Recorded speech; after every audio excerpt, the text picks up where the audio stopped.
There are many occasions where we need to calculate the last day of the month or a few months out. Creating a logic for this calculation won't be impossible, but it'll surely be cumbersome.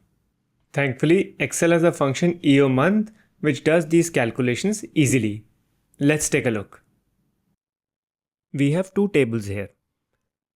In the first table, we will calculate the last day of a month in the future. Let's begin by writing the function EOMONTH in the cell C2. The function is similar to eDate. If you're not familiar, you can see my other video on the eDate function. Coming back to EOMONTH, the first parameter is the start date. We will provide the value in the cell A2, that is 1st January 2024. For the next parameter months, we will provide the value as B2. Here we are telling Excel that we want to go 1 month ahead from 1st January 2024 and then find out the last day of that month. So 1 month ahead of 1st January is 1st February and the last date for February is 29th February as 2024 is a leap year. Let's see if we get that answer. As I close the bracket and press enter, I will see Excel returns exactly that.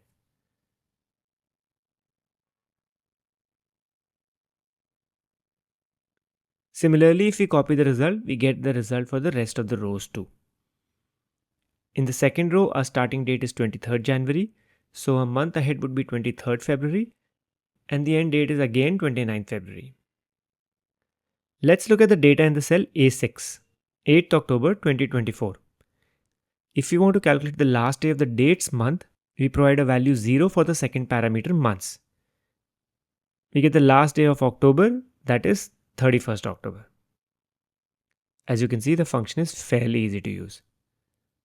So far, we've seen how to calculate the last day of the month in the future.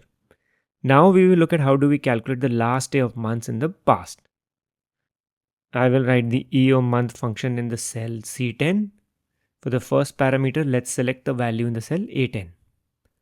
And since we want to look at the last day of 1 month back, we will write minus the value in cell B10. We get 31st March as the value 1 month back of 1st April is 1st March and the last day of March is 31st March. As we copy, the results are as anticipated. So that's how the EOMONTH function works. If you found this tutorial helpful, make sure to give it a thumbs up. Leave a comment with any questions or topics you'd like us to cover. And don't forget to subscribe our channel Analytics Success for more tips and tricks on Excel and data analytics. Thanks for watching.